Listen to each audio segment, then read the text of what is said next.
लंबा चौड़ा judicial corruption देखते आ रहा हूँ सर। मेरा मैटर ही ऐसा है, करोड़ों का मैटर है सर, और उसके बाद भी कुछ भी हमको कोई रिलीफ नहीं मिल रहा। ऐसा नहीं होता कि आप चाहेंगे कि हमारा केस इस जज के सामने लगे या उस जज के सामने, ये आपकी इच्छा में नहीं। इकलौते वारिस की स्थिति में, इकलौते वारिस के पक्ष में कभी वसीयतनामे की आवश्यकता ही नहीं पड़ी। इसलिए कोर्ट आपको कह रहा था कि आप वकील लगाइए, आपको प्रोसीजर ही नहीं समझ में आता है कि क्या होता है कोर्ट। आपने एलएलबी की है, you have wasted enough time of नहीं this sir, court. Sir already मेरा टाइम वेस्ट हो गया सर, 2 साल। सर मेरा Who is टाइम वेस्ट हो गया responsible? Sir. Who is responsible? Sir आजीवन कारावास की जो लैंड फ्रॉड की एफआईआर है, उसको रोकने के लिए मेरे पे जानलेवा हमला हुआ। एक हथौड़ा मारा, मर गया।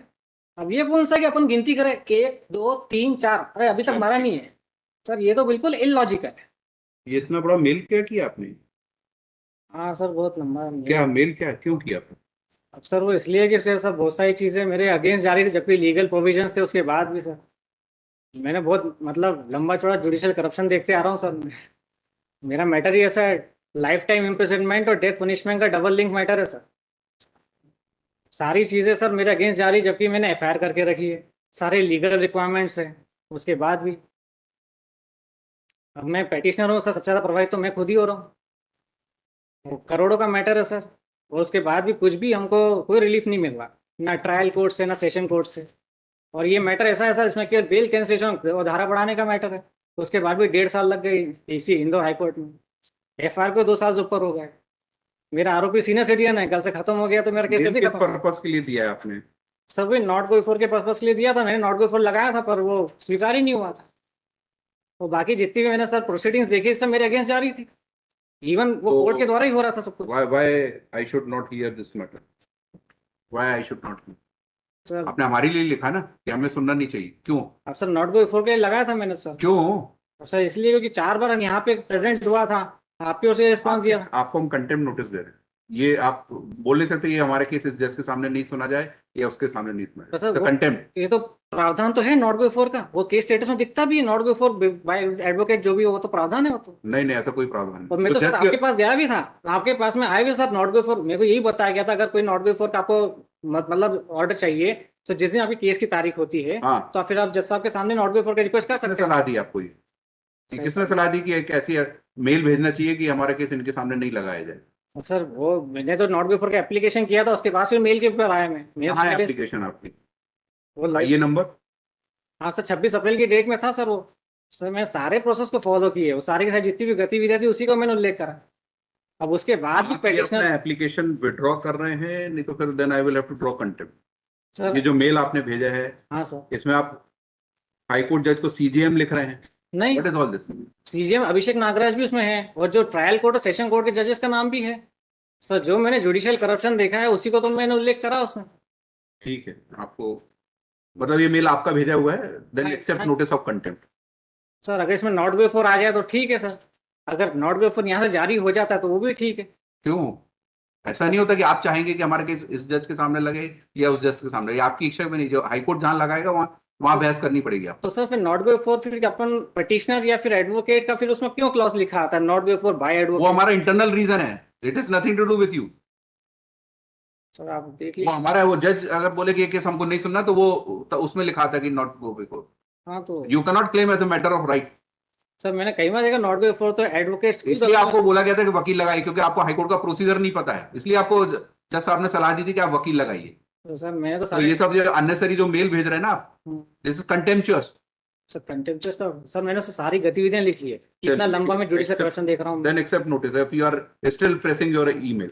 तो सर एक काम करिए, आप फिर पिटीशन पे डिसमिस कर दीजिए, फिर वो मेल का जो भी होगा फिर उसके बाद फिर जैसी भी हो वो फिर खत्म हो जाएगा। फिर आपके ऊपर है सर, हम तो सर एक लीगल रिक्वायरमेंट के लिए आए हैं सर, एक आप पिटीशनर। मेरिट पे बहस करिए, ये सब मेल क्यों भेजते हैं? तो सर मैं मेरिट पे हमेशा बहस ही करता हूँ। मैं तो सारे के सारे सर 250-300 पन्ने तो मैंने तो लगा के रखे, 23 साइटेशंस मैंने लगाए सर, सुप्रीम कोर्ट के जज, हाई कोर्ट्स के सारे। मैं तो मेरे मेरिट पास पे ये चल रहा मैटर हूँ। पहली बार आया है, इसके पहले मेरे यहाँ कभी नहीं लगाई। नहीं सर 4 बार लग चुका है, 1 फरवरी, 5 अप्रैल, 10 मई, मेरे को तारीख तक याद है, सब चीज मैंने लिखा है सर। ऑर्डर शीट में देख के बता दीजिए। हाँ उसमें बता दिन आपके दिखा दीजिए लगा ऑर्डर कितनी बार हमारे यहाँ लगा है। 4 बार लग चुका है सर आपके यहाँ। और फिर मई के बाद समर वेकेशन के बाद पीसी गुप्ता सर के यहाँ लगा, और फिर उसके बाद फिर वापस आपके पास आ गया। 4 बार आपके लग चुका है, मेरे को तारीख भी याद है। आप मेल अपनी प्रेस कर रहे हैं तो then I will issue notice, otherwise sir एक मेरिट पे बहस करिए। मैं तो मेरिट पे बहस करना चाहता हूँ ना सर। तो वो पहले आप लिखा उसको मैं स्टेटमेंट दीजिए कि you want to withdraw that. तो अच्छा, मेल को विड्रॉ करने का, हाँ ठीक है सर, मैं एक स्टेटमेंट दे देता हूँ, मैं मेल को विड्रॉ कर रहा हूँ। लिखना, आर्ग्यू ऑन मेरिट। हाँ सर, 2 MCRC है, 21745, 21747। आप लोग सब पार्टी रिप्रेजेंटेड हैं? यस। सर सबसे पहले MCRC 21745, सर 2 करोड़ का लैंड फ्रॉड है, तो उसकी FIR दर्ज की गई थी माधवनगर थाने में, मगर केवल धारा लगाई गई ओनली 420, जबकि 5 कूट रचित दस्तावेज के आधार पर क्राइम हुआ था। वो 5 कूट रचित दस्तावेज ये हैं: फर्जी नामांतरण आवेदन पत्र, फर्जी शपथ पत्र, फर्जी अनापत्ति शपथ पत्र, फर्जी क्षतिपूर्ति लेख और नकली वसीयतनामा। तो इन 5 कूट रचित दस्तावेज के आधार पर भी 467, 468, 471 की धाराएं नहीं लगाई गई। और फिर 2 करोड़ की सर फ्रॉड पर ट्रायल कोर्ट से इमीडिएटली बेल भी दे दी गई, हमने जबकि बेल पे आपत्ति दर्ज की थी। फिर हम ट्रायल कोर्ट, फिर सेशन कोर्ट, वहां पे हमने फिर बेल कैंसलेशन और साथ में फिर धारा बढ़ाना और महिला को भी सह आरोपी बनाना। 2 करोड़ के फ्रॉड में महिला भी उसमें समान रूप से भागीदार है, महिला तक को आरोपी नहीं बनाया गया। तो सर इसी रिक्वायरमेंट के साथ हमने ये MCRC 482 के अंदर फाइल करी है। कंप्लेंट कैसे की FIR? सर FIR है सर। तो सर फॉल्स एफिडेविट्स, अगर वसीयतनामे, सर एक और चीज, एक लॉजिकल चीज मैं आपको बताना चाहूंगा सर, आज तक कभी भी इकलौते वारिस की स्थिति में, इकलौते वारिस के पक्ष में कभी वसीयतनामे की आवश्यकता ही नहीं पड़ी। तो ये वसीयतनामा तो ऐसे ही कूटरचित सिद्ध हो गया, हमको हस्ताक्षर की जरूरत ही नहीं। एक तरफ वो अपने आप को इकलौता सगवाई बता रहे हैं फर्जी शपथ पत्र के माध्यम से, दूसरी तरफ वसीयतनामा बता दिया। ऐसा आज तक कभी हुआ ही नहीं कि इकलौते वारिस की स्थिति में, इकलौते वारिस के पक्ष में कभी वसीयतनामे की आवश्यकता पड़ी। अगर कोई माता पिता की इकलौती संतान, सिविल सूट भी चल रहा है इसमें? नहीं सर। अच्छा, और ये बाकी ये बाकी लोग कौन है? सुभाष, शैलेंद्र, योगेंद्र, सर ये भी इनके भाई है, सगे भाई है। और सर इनको क्या मिला इसमें? इनको सर, अब मैं आपको बताऊं, ये इन्होंने ही मिल करके मेरे पे जानलेवा हमला किया ताकि इसके ऊपर FIR ना हो। ये सब मिले हुए इनके साथ ही, तभी तो जानलेवा हमला भी हो चुका है मेरे पर, इसी FIR को रोकने के लिए, आजीवन कारावास के FIR को रोकने के लिए जानलेवा हमला करने के कारण सर ये 307 क्लॉज 2 वाला मामला बन गया, डेथ पनिशमेंट वाला 307। तो सर ये मामला मैटर है सर, सब लोग मिल गए ना, तभी तो मेरे पे जानलेवा हमला भी हो चुका है। इसलिए सर दोनों हमने MCRC को कनेक्ट कर दिया, क्योंकि आवेदक भी एक है, अपराधी भी एक है, और थाना भी एक है। तो सर हम बस ये तो ये चाहते जो हैं। टोडरमल, ये आपके चाचा जी थे? हाँ, स्वर्गीय चाचा तो दोनों उनके का। कोई बच्चे और शादी नहीं की थी उन्होंने? नहीं नहीं, राहुल नहीं चाचा। तो ये शैलेंद्र आपका भाई है? नहीं, उनका भाई है। किनका? मृतक मृतक जो चाचा है उनके भाई है। चाचा इनका लड़का। वो भी आपके चाचा ही हुए मतलब? हाँ, वही मेरे चाचा ही हुए। ये भी टोटल के भाई के लड़के हैं, हाँ राजेंद्र के लड़के। हाँ, समझ गया, ठीक है, वो भाई है इनके, 64 साल के। हम्म। हम्म। तो सर 4 कागज के आधार पे इनके टोटल बन के कुल कितने भाई हैं? 5 भाई है सर, और 5 जीवित एक ही घर में रहते हैं सर। अच्छा, तो इन्होंने विल की कॉपी कहाँ? 56 नंबर पेज है सर। वसीयतनामा नकली होने के नाते मैंने कुल मिला के 19 कारणों वाला भी एक दस्तावेज संलग्न किया है सर। ये रजिस्टर्ड है, नोटराइज? नोटराइज है सर। और sir The witnesses and the notary, they have been examined. हैं? Both the witnesses. ट्रायल क्या क्या स्टेज है? ट्रायल क्या क्या स्टेज है? Sir, अभी तो 4 दिन लगे. सर चार्ज के लिए हमने एप्लीकेशन दिया था ट्रायल कोर्ट में, तो वहाँ भी निरस्त हो गया था। फिर हम सेशन कोर्ट में गए थे, बेल कैंसिलेशन और चार्ज तो लग गए होंगे ना? नहीं लगे. सर हमने एप्लीकेशन दी थी, पर वो वहाँ पे उसको स्वीकार नहीं किया, निरस्त हो गया। फिर हम सेशन कोर्ट में गए, अगेन सेम कि हमको चार्ज भी लगाना है।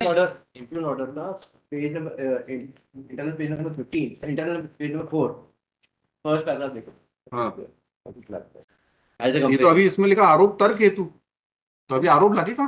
सर पर वहाँ पे हमने एप्लीकेशन दे दी थी, उसको भी हमने लगा के रखा है ना सर। इसलिए कोर्ट आपको कह रहा था कि आप वकील लगाइए, आपको प्रोसीजर ही नहीं समझ में आता है कि क्या होता है कोर्ट। आपने LLB की है? सर 4822 में inherent powers of securing the end of justice में किसी जो प्रकार की मजिस्ट्रेट का काम है वो हाई कोर्ट करे यहाँ चार्ज लगाने का। सर 482 में तो प्रावधान है सर, इनहेरेंट पावर्स ऑफ और securing the end of justice. और सर मेरे पास सुप्रीम कोर्ट के जजमेंट्स हैं जिसमें 482 में alteration of charges as well as cancellation of. पहले चार्ज लगाने तो दीजिए, आप ये सब बहस पहले वहां करिए। सर यहाँ पे सर ऑलरेडी है मेरे पास ये। वेस्टेड इनफ टाइम ऑफ नहीं सर ऑलरेडी मेरा टाइम वेस्ट हो गया सर 2 साल।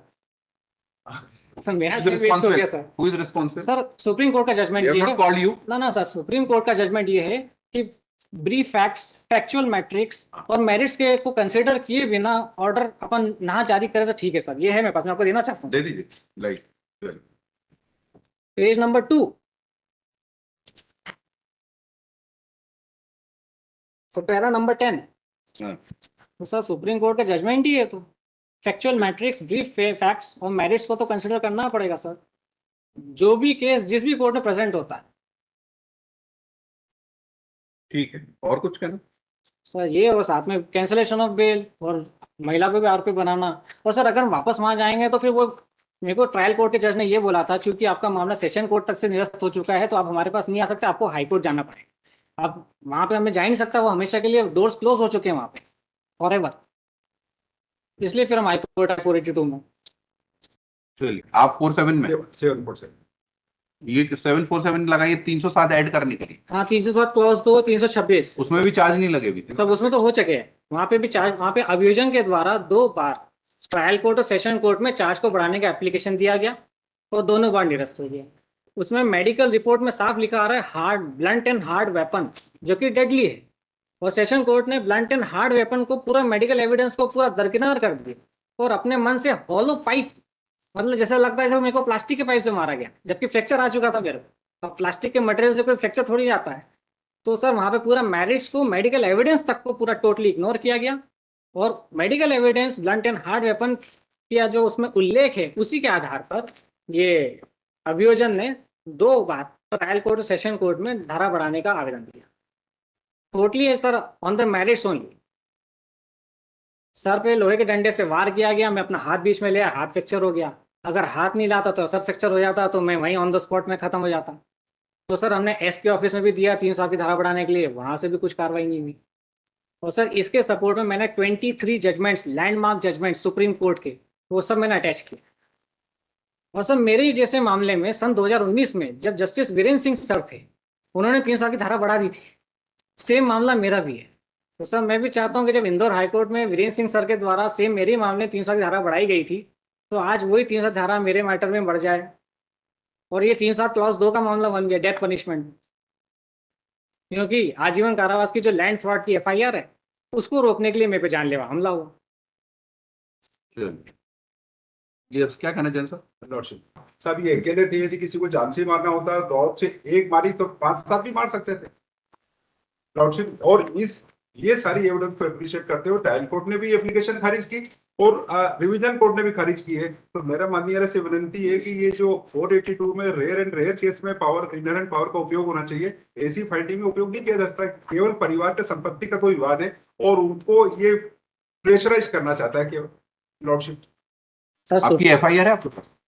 है नहीं? हाँ है ना। पढ़िए। दिनांक 9 फरवरी 2020 को दोपहर 2:30 बजे अपने घर पर नीचे खड़ा था, तो एक पुलिस जवान मेरे चाचा शैलेंद्र सुगंधी का पता पूछने लगा। तो मैंने कहा मुझे नहीं पता। इस पर मेरे चाचा योगेंद्र सुगंधी सुबह शैलेंद्र अमरनाथ घर से बाहर निकला और मुझे गाली देने लगे और बोले कि घर पर पुलिस को बुलाता है। मैंने कहा कि मुझे नहीं पता। इस पर मेरे चाचा योगेंद्र सुगंधी लोहे का रॉड, डंडे जैसा घर से निकाल कर लाया और मुझे सिर पर मारने लगा। सभी ने मुझे धमकी दी कि हमारे मामले में बोलेगा तो तुझे जान से खत्म कर देंगे।